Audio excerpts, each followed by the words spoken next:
আমাকে দিচ্ছ? জাযাকিল্লাহ। আসসালামু আলাইকুম ওয়া রাহমাতুল্লাহি ওয়া বারাকাতুহু। ইন্নাল হামদুলিল্লাহ নাহমাদুহু ওয়া নুসাল্লি আলা রাসূলিহিল কারীম, আম্মা বা'দ। আমাদের সাথে আজকে আমাদের তহাজির নুরাইন ইসলামিক সেন্টারে এসেছেন আমাদের এক ছোট্ট সোনামণি, তার নাম হচ্ছে আয়েশা। আয়েশা কেমন আছো? আয়েশা তুমি কেমন আছো? তো আয়েশা সাধারণ কোনো বাচ্চা নয়, ওর বয়স এখন 16 মাস। আমাদের সাথে আয়েশার বাবা আছেন, আয়েশার মা আছেন, আমাদের পাশে বসে আছেন আয়েশার বাবা ডক্টর আরাফাত। উনি একজন ডক্টর, ওনার ওয়াইফও ডক্টর মাশাআল্লাহ। তো আয়েশা 12 মাস যখন তার বয়স, তখন থেকে আয়েশা দুরারোগ্য ব্লাড ক্যান্সারে আক্রান্ত। এখন পর্যন্ত তার ট্রিটমেন্ট চলছে আলহামদুলিল্লাহ। প্রায় 2টা থেকে 3টা সার্কেল মনে হয় শেষ হয়েছে, আরও মনে হয় কিছু সার্কেল বাকি। তো চিকিৎসাটা অনেক অনেক এক্সপেন্সিভ এবং রোগটা অনেক জটিল। তো বাংলাদেশে সর্বোচ্চ যেটা চিকিৎসা করা সম্ভব সেটা করা হচ্ছে। এরপরে যদি অবস্থার উন্নতি না হয় তাহলে দেশের বাইরে হয়তো তাকে শিফট করতে হবে। এই বিষয়ে আয়েশার বাবা মাও আপনাদেরকে বলবেন ইনশাল্লাহ। তো প্রত্যেকটা সার্কেলে মোটামুটি 8 থেকে 10 লক্ষ টাকা খরচ হচ্ছে। এরকম হয়তো আরও 3-4টা বা 5টা সার্কেলের মতো বাকি। সব মিলিয়ে আয়েশার জীবন বাঁচাতে আমাদের এখন দোয়া, সহযোগিতা এবং অর্থ সব কিছুই প্রয়োজন। তো আমি আপনাদের সবার কাছে অনুরোধ করছি যে আমাদের ছোট্ট আয়েশার উজ্জ্বল ভবিষ্যৎ বিনির্মাণে এবং তার জীবন বাঁচাতে আমরা সবাই যার যার সাধ্য অনুযায়ী এগিয়ে আসবো ইনশাল্লাহ। আল্লাহ পাক আমাদের সবাইকে তৌফিক দান করেন, আমিন। আর আয়েশার বাবা কিছু বলতে চান, অথবা আয়েশার আম্মু হয়তো কিছু বলতে চান। আমরা আয়েশার আম্মুকে ক্যামেরা না নিয়ে তার ভয়েসগুলো নিচ্ছি, উনি হয়তো কিছু বুঝিয়ে বলতে পারবেন আপনাদের। জি, আসসালামু আলাইকুম। আমার মেয়েটার বয়স যখন 14 মাস, আসলে 14 মাসে ওর এই ক্যান্সারটা ডায়াগনোসিস হয়।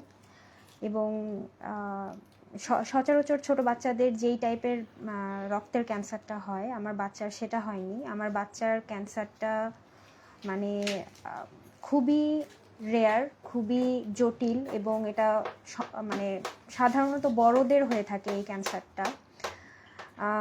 যখন এটা বাচ্চাদের হয় তখন এটা মানে বাচ্চাদের ক্ষেত্রে এই ক্যান্সারটা ম্যানেজ করা এবং বাচ্চাদেরকে চিকিৎসা দেওয়াটা খুবই চ্যালেঞ্জিং।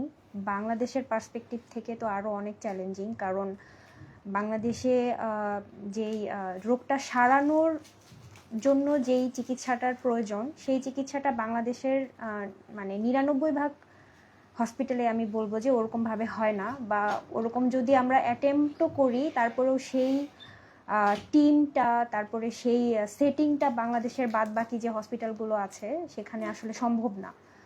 এখানে ইনফেকশনের একটা অনেক বড় রিস্ক থাকে। তারপরে ওকে যে পোর্ট করা হয়েছে, এই পোর্টের ম্যানেজমেন্ট, তারপর হচ্ছে আইসিইউ সাপোর্ট এবং মাল্টি ফ্যাক্টোরিয়াল যে সাপোর্টটা দরকার, সেটা আসলে সব হসপিটালে ওভাবে সম্ভব হয় না।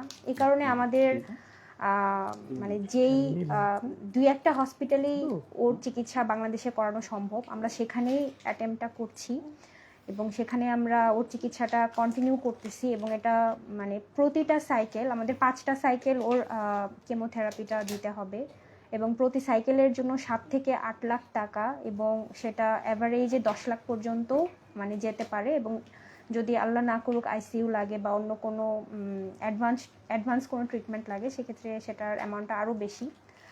তো এত বড় অ্যামাউন্ট আমাদের দুইজন, আমরা ইয়াং সদ্য পাশ করা ডক্টর, ইয়াং ডক্টর, তো আমাদের পক্ষে তো আসলে এত বড় অ্যামাউন্ট ম্যানেজ করা খুবই মুশকিল। সে কারণেই আসলে এখানে আসা এবং সবার কাছে হেল্পের জন্য, মানে আমি ওর মা হিসাবে আর কি বলছি। কারণ যেহেতু আমার সন্তানের জীবন এখানে জড়িত, আমার সন্তানটা যেহেতু খুবই মানে মাত্র জীবনের শুরু হয়েছে, আমি মা হিসাবে তো অবশ্যই আমার সন্তানের সর্বোচ্চ যে অ্যাটেম্পট ওর জীবনটা বাঁচানোর জন্য, আমি সেটাই চেষ্টা করতেছি। সম্পূর্ণটাই আল্লাহর হাতে এখন, বাকিটা আমরা আর কি যতটুকুন পারি সেটা চেষ্টা করছি।